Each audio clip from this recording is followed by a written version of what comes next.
গড়ে তুলল সেই গল্পটি তোমাদের সঙ্গে শেয়ার করতে।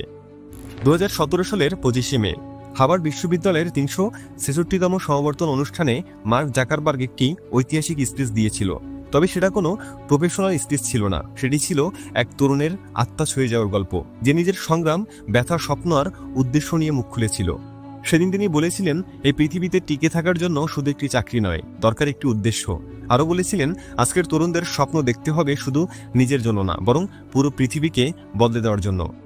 আজকের এই ভিডিওটা কেবল একটা কন্টেন্ট না, এটা হতে পারে তোমার জীবনের মোড় ঘুরিয়ে দেওয়ার মতো কিছু মিনিট। এখানে তুমি বুঝতে পারবে একটা ভিশন কিভাবে দুনিয়া বদলায়, একটা বিশ্বাস কিভাবে পথ তৈরি করে, আর একটা ছোট্ট শুরু কিভাবে নিয়ে যেতে পারে অনেক বড় একটা জায়গায়।